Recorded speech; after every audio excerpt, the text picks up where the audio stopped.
I think if you're going to understand the origins of Nourish Nova Scotia and how we came about, you have to understand how breakfast programs came about here in Nova Scotia. So they've been in existence for about 20 years or more in communities all around the province. But what really made the impact and how Nourish came to be was an investment made by the government in 2005 that really propelled the program in a lot more locations around this province. Yeah, we've had individual schools doing breakfast programs for a long time. In 2005, the provincial government started to support that through a school breakfast program collectively, where we provided $750,000 on an annual basis to school boards to help support the individual schools in providing school breakfast. In 2005, that started out with 98 schools and has grown to, in 2013, supporting 360 schools. So what we quickly learned after a few years of having more money to invest in programs is that there was a will and a need and a want to build on that program. So stakeholders came together and initially created the concept of creating something outside of government, but in partnership with government, that could take on that mandate. We felt like, okay, there needs to be a body in this province where people can make a donation, where we can try to partner with other people on the ground in communities who have great ideas around how to provide more maybe skill development, cooking skills for kids, more programs that will emphasize fruits and vegetables and healthy eating. And so kind of the idea of a Nourish Nova Scotia came from there. Establishing this registered charity, Nourish, is one of the number of objectives under the Thrive strategy. And Thrive is really all about increasing opportunities for all Nova Scotians to be more physically active and to eat a healthier diet. We're certainly looking to increase the number of schools with breakfast programs, but also go beyond that. So lunch programs, working with schools to rebuild many of the skills that we've lost in terms of where does our food come from. So developing community gardens or school gardens, initiatives that help students understand the relationship between farms and schools, and that whole where food comes from, building food preparation skills, better understanding of nutrition. All those kind of initiatives are now much more possible with an increased funding opportunities for Nourish.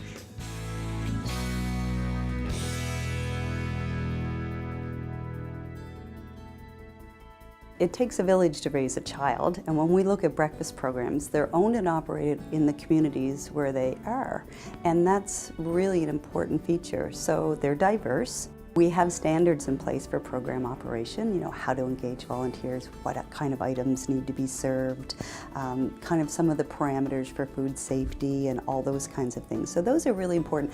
Participation, we want these programs to be universal and open to all. That's really important too. Every breakfast program is unique. It all depends on the needs of the community and the capacity of the school, the teachers, the volunteers, the students, and what they're looking for. Some breakfast programs are set up in the school cafeteria and have access for all the students to come in, sit down, and enjoy a healthy breakfast when they first come in the morning. Other schools may have their breakfast program set up in a classroom where they have some tables for the children to come in and sit down, and they have some equipment set up where they are able to make and serve breakfast in the classroom. Others have it set up as a grab and go in the lobby, so the students can come in first thing in the morning and grab something off the cart and go quickly to class. So every program really is different, but it's what works for that school community. Nourish Nova Scotia programs adhere to the school food and nutrition policy for Nova Scotia Public Schools, which is a really well-developed and thought-out policy that looks at the evidence and best practices around what should be served and sold in foods. And so we're talking, a departure from packaged food. We're talking about more whole foods, minimally processed foods, minimal salt levels, sugar levels, but still good food. So we'll see things like grain products. We'll see things like homemade muffins, different types of cereals. We'll see toast, whole grain, whole wheat toast. With fruits and vegetables, we'll often see whole fruits and vegetables. I mean, there's nothing saying we can't serve vegetables in the morning. We've seen carrot sticks at some programs as well. Lots of milk, we'll see yogurt, and with the meat and alternatives, we'll often see eggs. Some breakfast programs actually do hummus and whole grain pita. In general, we're trying to hit, all of those food groups from Canada's Food Guide to Healthy Eating. It's all for the benefit of the students' health and the students' learning in the classroom. One of the things we found from our research is that many children in Nova Scotia actually do use the breakfast program that Nourish Nova Scotia is actually promoting. And we know that children who have a healthy breakfast are more likely to be able to concentrate at school, they're more likely to learn. And we also know that healthy children, not only do they learn better, but those children also go on to be more successful in daily life, and that's good for the province as a whole. You should get up in the morning and you should have breakfast. It's the foundation of your day to eat, nourish yourself, and then go to class. Everybody, no matter how old you are, you should always eat breakfast. If I'm hungry and I'm working, I find that I'm thinking about food and I'm like, I want to eat, and I'm not focusing enough. But if I end up eating and I have something in my stomach and I'm not hungry, I can actually focus and not have to think about food.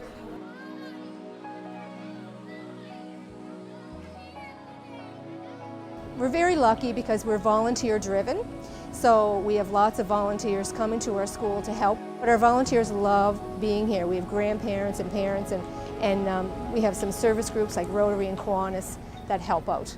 Volunteers absolutely enjoy it, and as a result we get a lot of volunteers who return year after year, and I have to say they rarely miss, and we always have a list of people willing to step in and take their place if we are short on any given day. So it works very, very well for both the adults and for the students.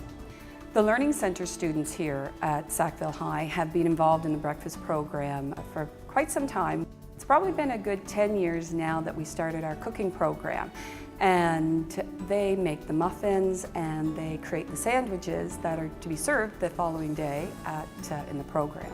It's a skill-based program, and the skills that they do learn are life skills. They learn how to budget, they learn how to measure ingredients, and they learn how to create simple food that they can take with them, and when they do get into independent living, they can use those skills in the future.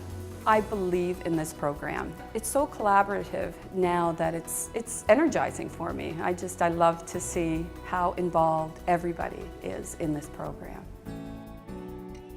It's nice because they have nice people around, people who ask you if you want egg or anything. Is there yogurt, granola bars? They're really nice. Any other yogurt or toast? The thing is, although in many cases programs started in places and in communities where they felt there was a larger socioeconomic need, what we have come to believe is that a lot of it doesn't have to do with poverty or with what's in the food cupboard at home. There are so many things in the morning that cause people to be rushed, long bus rides, that sort of thing. So lots of kids arrive in school now without having adequate breakfast. It's pretty awesome because it's like breakfast if you don't get some at home, or if you're in a rush, you wake up late, it's 7:30 and you have to get to school and you arrive at 8, you have somewhere to come. It's not just eating, it's socialization, it's positive energy, and we're teaching kids healthy habits. I get to see my favorite teachers. I get to talk to my friends while having a bite to eat. And the principal's here every day, seeing how everyone is, always making sure everything's going smoothly. And one of the great things about Nourish Nova Scotia and the initiatives that are happening within the school system in Nova Scotia, which are around the school food and nutrition policy, and embedding healthy eating and active living into the curriculum, those kind of things are actually showing children what it means to be healthy. And we know that healthy children learn better, and that is really what we're looking at. We're looking at enabling our children to be healthier, to grow up healthier, and to contribute to society as healthy adults.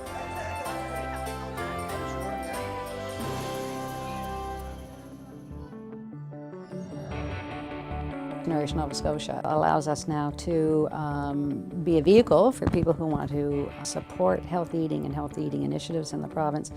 It's as simple as going on our website. You actually can make a donation right there. It will be receipted because we are a non-profit charitable organization. No donation would be too small in terms of helping. If you throw in a $20 donation, then you're going to feed close to 20 kids breakfast in the morning. Our website also has resources that parents can use to do some things at home. There's links to other like-minded organizations and individuals that feel that real food is the answer. We have, of course, have a way for people to participate. You'll see that we have our inspiration, and it's really stories from the field, stories of people that have inspired us, of programs and successes. You've got 360 programs right across the province. They have a portal or a venue that they can share their story. They'll inspire somebody else. And then we have a corporate and a partnership side as well, so people can kind of see how their organization might fit with our organization in that partnership model. And then there's just the good old-fashioned quick click on the site, click on the, make a donation button that any individual can do. We also want to bring in, though, some of the bigger dollars, because in order to grow what we want to do, in order to work more with kids, to provide more programs, to start new initiatives around healthy eating, our whole purpose is to create generations of healthy eaters, and so we need everybody's help in order to do that. A person can donate money, but another thing a person can donate is their time and their skills as well to help support breakfast programs or help support Nourish Nova Scotia in general. We need key people to keep this movement going forward and supporting more and more children every single day. The future vision of Nourish Nova Scotia kind of holds no bounds when it comes to food. We're really excited about having some opportunities to really expand our nutrition mandate to include everything from school gardens and snack programs and lunch programs, cooking skills, farm to school. So we have great visions of supporting lots of programs moving forward, and we really look forward to the grassroots telling us what they want next and helping us along. We're really excited and really proud that we've been able to come together as a group of people and establish Nourish Nova Scotia. We're excited. We are hoping that people will help us grow and grow with us and help kids grow through the work that we're going to be doing. It brings children together. It creates a sense of community for those children. It creates a sense of community for people who want to get involved in the schools and connect with children in a different way. And those children grow up to be healthy, productive members of society. There's no better way to give back to society than helping our children grow and be healthy. Nova Scotia is the right-sized province to really do something different, to be a leader in Canada. We're going to go out there and work hard and try to get some good aligned corporations that want to make an investment in Nova Scotia along with us. So we're really looking forward to the food future of Nova Scotia. Everyone, please, won't you help us